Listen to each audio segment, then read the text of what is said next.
Welcome back to r/Neighbors from Hell, where people share stories about their crazy neighbors. And if you are new to my channel, please don't forget to subscribe to join our amazing community. And without any further ado, let's dive right into the stories. And the first one is titled, "Please take our meth to pay our rent. We need this apartment to cook our meth." Okay, so from 1987 to 1996, my wife and I did property management. In 1986, a Navy buddy and I bought this condemned apartment building by the beach, fixed it up and began renting the units out. Things were good at first, everything was newly renovated, so the apartments went for more compared to other units in the area. Keep in mind, most of these units have not been updated since the 1960s. Now here comes the nightmare tenants from hell, Barbie girl and meth dealer boyfriend. Barbie girl was really a pretty tall blonde and drove a hot blue Camaro. Meth dealer boyfriend was tall, had tattoos everywhere possible on his body and had a tall mohawk.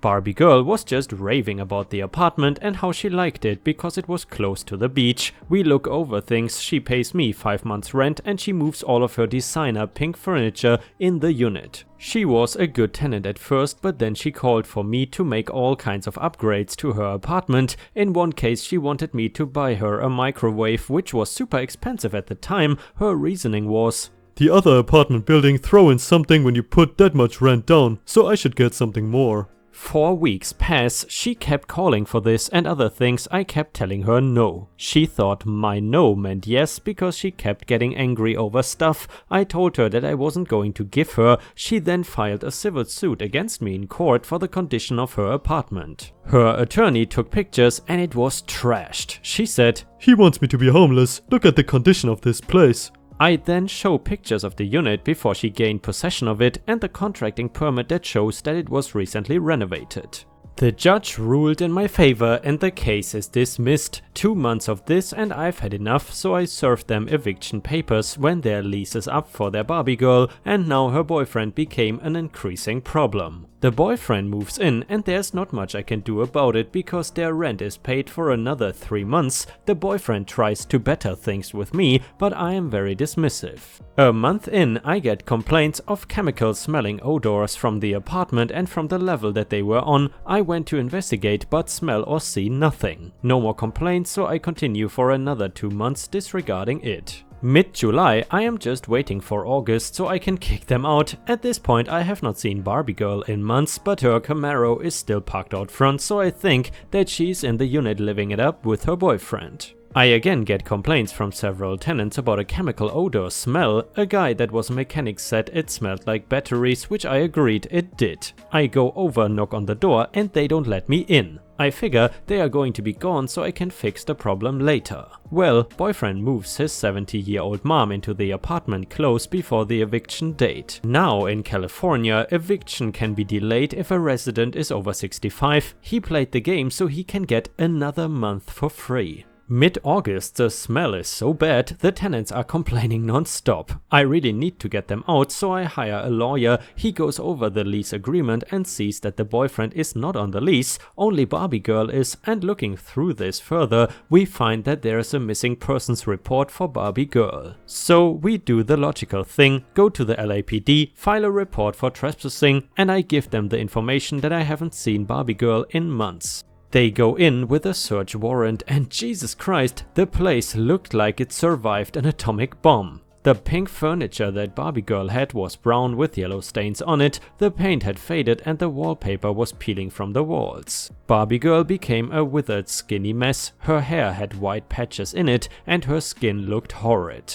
I assume she was using and the cops found out she was. They get arrested, they are taken away and the mom is put in a care facility. The apartment is sealed off with crime scene tape. I think they made bail because a title loan company came to pick up the Camaro and 8 days later they came back. One of the tenants said that someone was messing with their apartment and it was them. I call the cops to kick them out. They are kicking and screaming about, "How dare I kick them out of their home?" and how they promised to be good and if I would take meth to pay rent. They proceeded to plead and beg, "We need this apartment to cook our meth. Please take our meth. Just one meth." They are taken away by the cops, and I did hear from them again until a couple of weeks ago because I did not refund Barbie Girl's security deposit and she was asking for it so she could get her Camaro back. I told her the apartment is costing around 8 grand to get fixed. She said on the jail phone, I can give you meth for my deposit. I hung up the phone and never heard from them again. Well, that is the awful experience that I had with the worst who thought they deserved the best. And you know guys, in life, one thing that I really noticed is that often, more often than not I would say, criminals are the people that know the law the best. A perfect fitting example is the awful boyfriend in the story who lets his poor elderly mom move in just so OP cannot evict them and kick them out. Have you ever noticed something similar in your life? Let me know. Also, in addition, if you enjoy the neighbor stories, please don't forget to like the video and post some star emojis in the comments if you want to support me. Thank you so much in advance.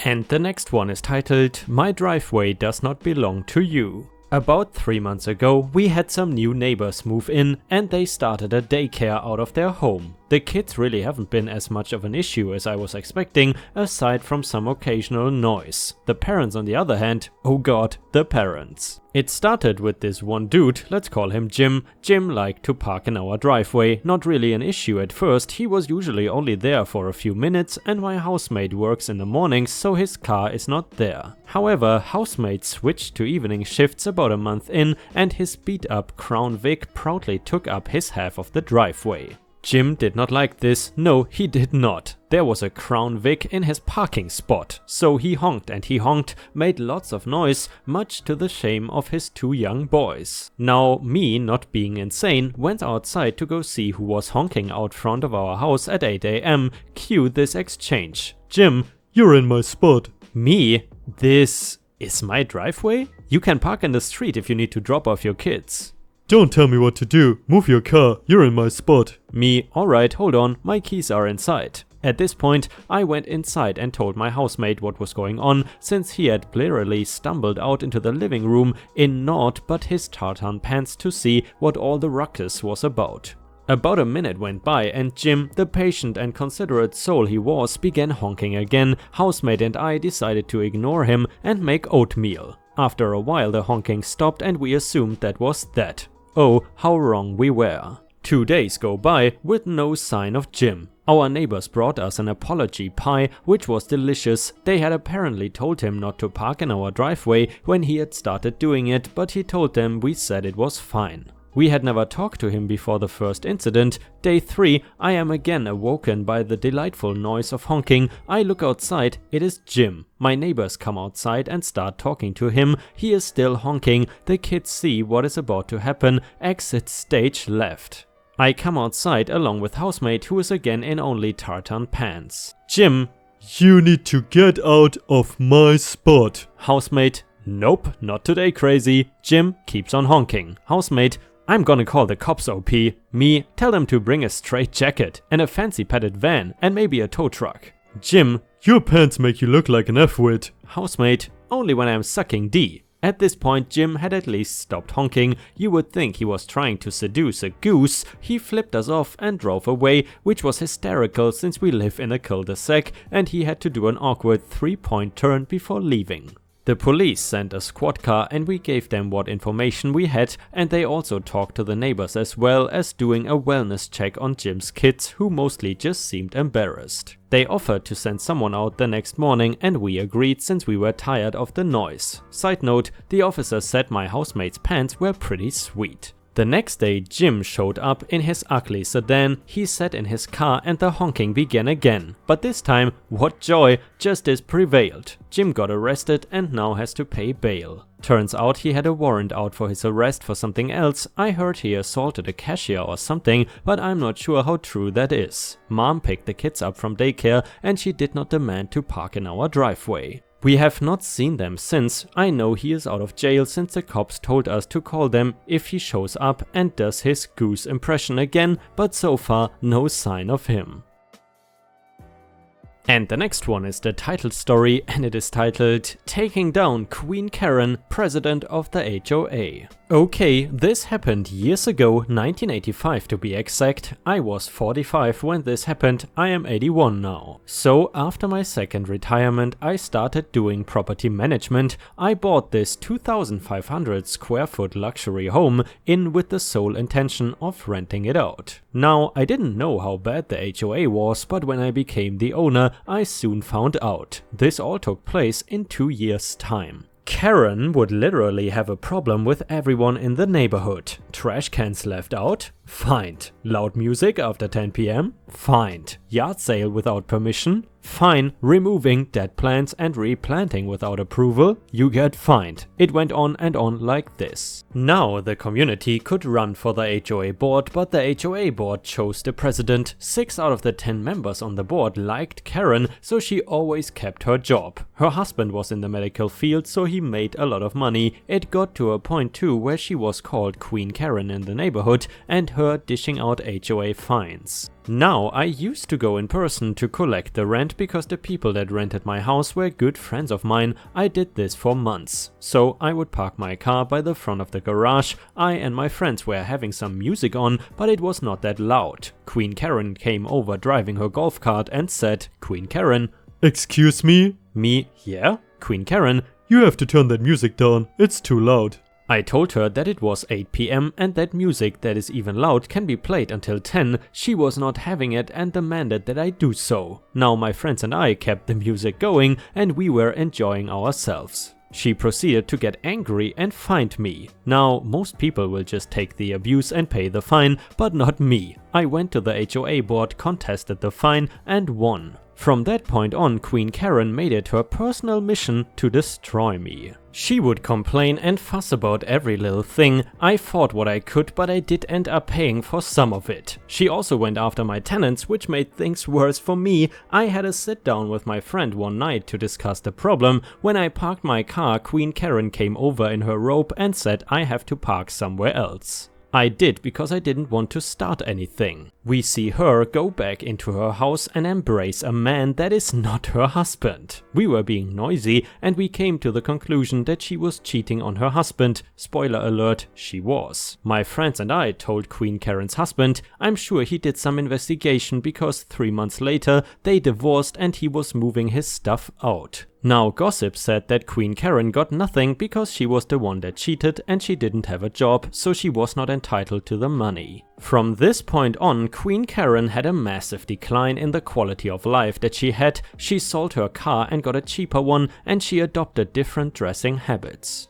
But even after the divorce, she never got a job and she was still living somewhat better than everyone else. Fast forward to 1986, in February, Queen Karen and the HOA had been giving out fines for very obscure things and increased monthly dues. Having trash cans out a couple of hours early or after the trash man left would result in a fine. Targeting people that had older or dirty cars goes on and on and on. Me and the other people, the community, were sick of the crap that she and the HOA were pulling, so at the next meeting we voiced our concerns. Queen Karen said that the community had been falling behind on the repairs and that the dues and increase in fines were necessary, especially if people were not maintaining their own property. She said that it was in the yearly budget report and that we should have read it. The other annoyed residents and I go and read the statement. Now, none of us read it because we take it as a junk mail and disregard it, but we read the whole statement cover to cover.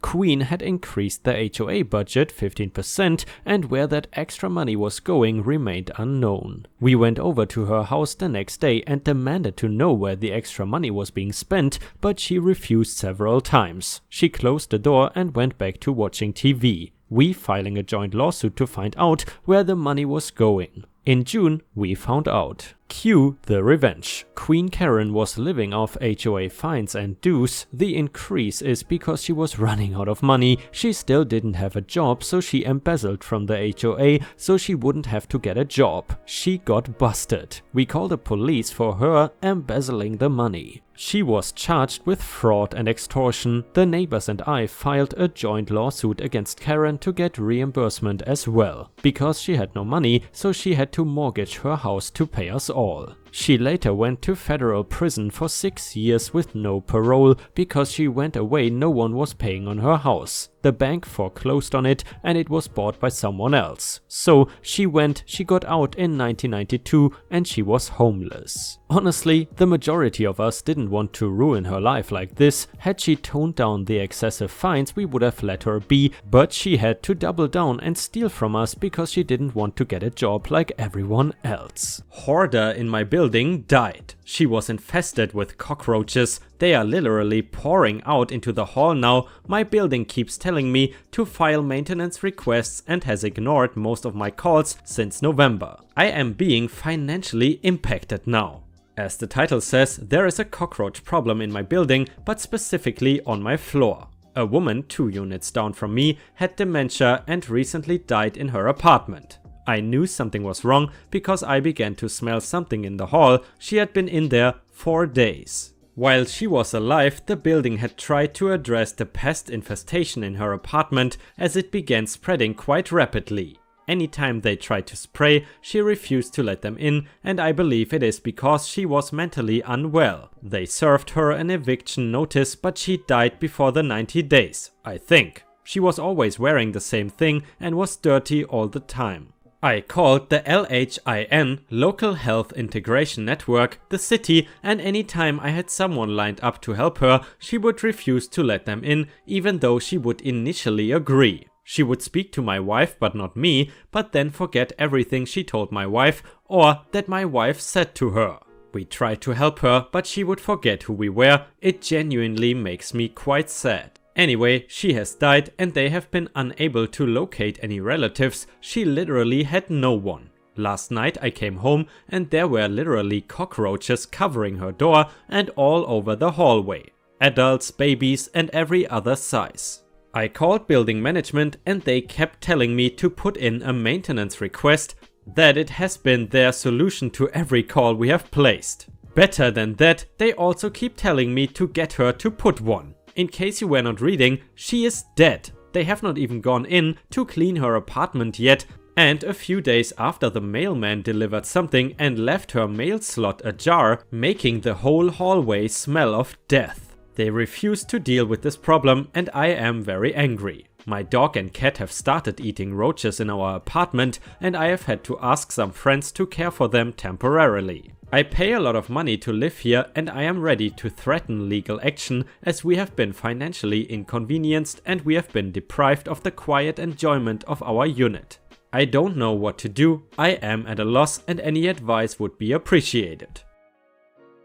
Update to the story from just now. Through the advice I received on this subreddit, I contacted the city and the health department right away. I was contacted almost immediately by a bylaw officer who asked me some more detailed questions. The more we spoke, the more interested he became. He called and asked me, if I were to walk by deceased neighbor's unit, would I be able to see cockroaches coming out of the door? To which I replied, 150%. He then asked me when she passed and if to my knowledge there had been a biohazard cleaning team come in. I said no. Shortly after this phone call, the building management sent their cleaners up to my floor to clean up all the earth we had put in front of my door.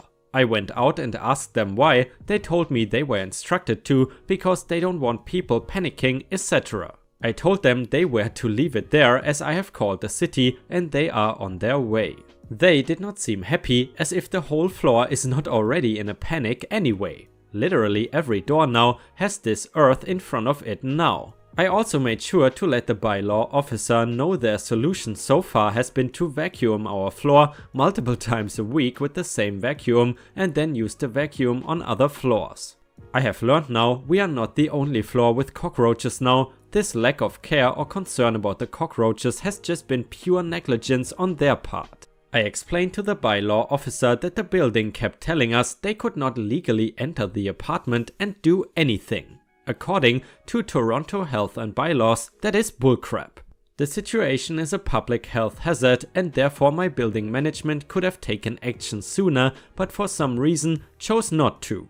The bylaw officer on the phone gave me a pretty good understanding of how these things should work, and let me tell you, it is drastically different from the information I have been receiving from the building management. The bylaw officer became very concerned throughout the course of our phone call, and he said he would have to contact some people and then call me back. I heard nothing until Monday. Come Monday morning, I get a loud knock at the door from my building super saying that Wednesday they are coming to completely spray and gut the hoarder's apartment. They will also be spraying the hallways and likely replacing the carpet entirely.